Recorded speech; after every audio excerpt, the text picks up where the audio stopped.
Here we go.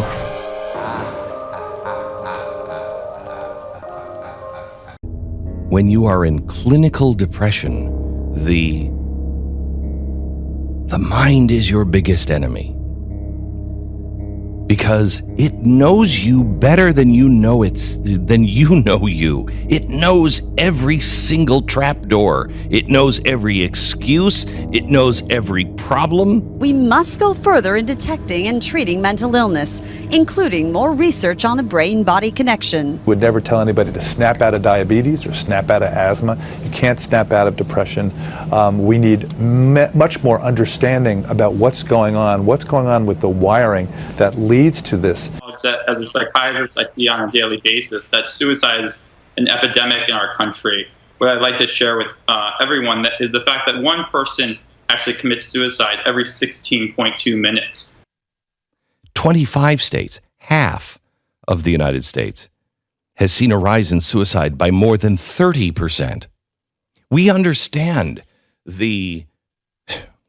No, we don't. But at the same time, when we sit back and do we not ask the question, but why did they do it? Well, we can guess, but I don't know. In the end, I don't know that anybody knows, but we know the action was wrong. The action was foolish. We can see the ramifications of the action. But at the same time, for me to sit and say, well, the reason he or she did what they did would be just rank speculation that doesn't help to guide, but sometimes helps to misguide. Now, the reason why that's not done more often in our private conversation is because it takes time. It takes time to sit down with somebody who's struggling and saying, look, I see what you did. Let's talk about why you did it. And let them begin to tell their story and to let out. But so often what we want to do is begin with, this was wrong, you're in sin, you need to repent, and you need to get right, and you need to...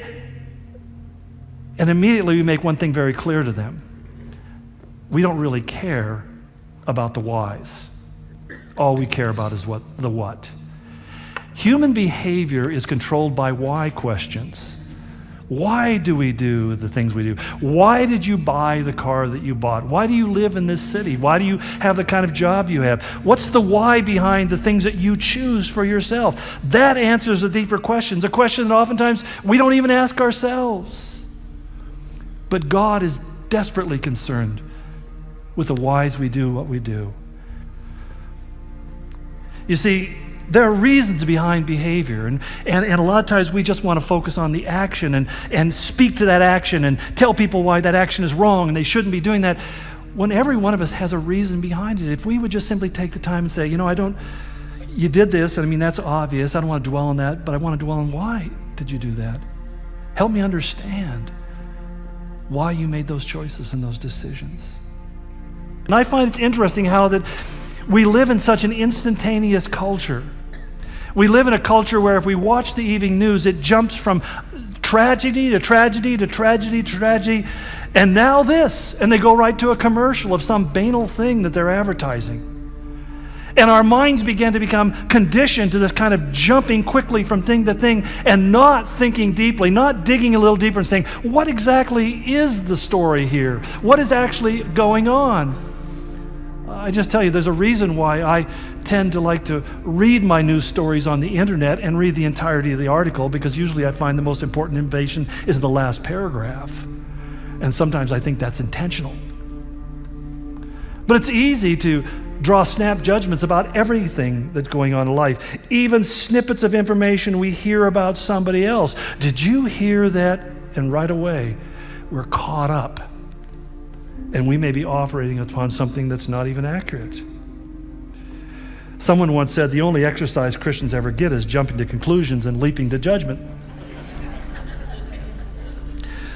Maybe that's why Paul, in writing to the Philippians, he's talking about how can you have peace in your mind. He says, finally, brothers, whatever is true, think on such things. Think on things that you know to be true, not things that you just heard or might be true. Now, I know as I'm saying some of this, I am really jamming the mental gears of a lot of you people, because you're thinking, wait a minute, I function in the world of rumor, Yet, it is impossible not to judge other people's actions because Jesus again told us, by their fruits you shall know them. But we must do it with a cautiousness and a humility, avoiding the typical pitfalls characteristic of people who are harsh in their criticisms of others. Jesus especially warned about three kinds of judgments or way of judging.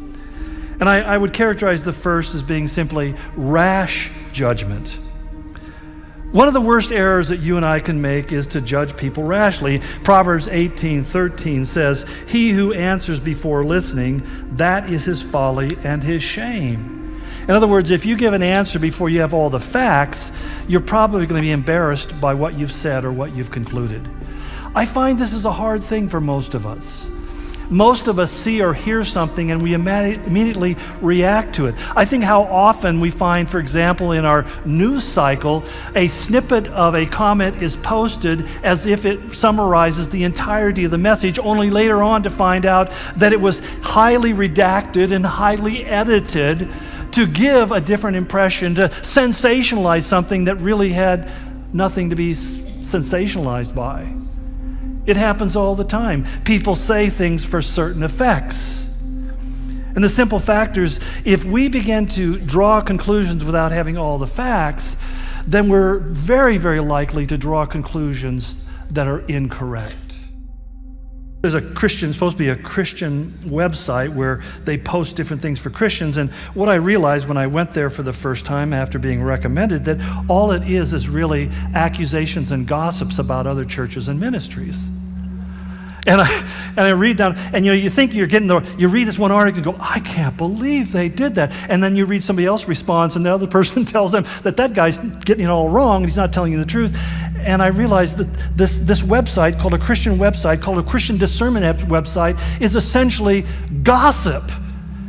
Judging is a natural function of our brain as it seeks to sort out the myriad of information that is really cascading into our heads 24/7. What it does is enables us to determine what is safe or what is unsafe, what is beneficial or harmful, what's desirable or something we should avoid.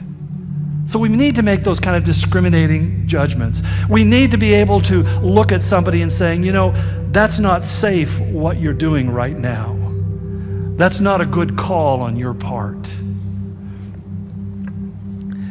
The truth is, we cannot not judge. But what we can do, as James said, is to allow mercy to triumph over that judgment. That every day and every way you're going to see and hear things that you think are not the best choice. And how you choose to respond that, whether by condemnation or by mercy, is the one choice that you have. Now, part of that ties into this second word that appears in the New Testament. It's the word anakrino. When Paul says to the Corinthians, in 1 Corinthians 2:15, he says, the spiritual person judges all things. This is the word anakrino, not krino, but anakrino. It has a prefix, ana. And what it basically said, it's a judgment, but it's different than just right and wrong. It's a discerning judgment. It's an examining, an investigating, a scrutinizing, an estimating, a determination. In other words, it doesn't want to bring a judgment as much as it wants to understand why the person who made the decision did so. It's asking the why question. And the reason why I think this distinction is important is because life itself would be impossible to navigate if we were unable to make value-based judgments about what is good or what is bad, what is true or what is false, what's right or what is wrong. The reason why we should do this is because Jesus tells us it's in our own best interest. Because he went on to point out that the universe kind of operates on what I call the reciprocal principle. He put it this way, with the judgment you pronounce, you will be judged, and with the measure you use, it will be measured to you. In other words, you're going to get what you give regardless. That's why Paul said to the Galatians, a man reaps what he sows. And therefore, If we know that we're going to reap whatever we sow, we follow Jesus' words where he parallels this passage in Luke's gospel, and he says, do to others as you would have them do to you. We call it the golden rule.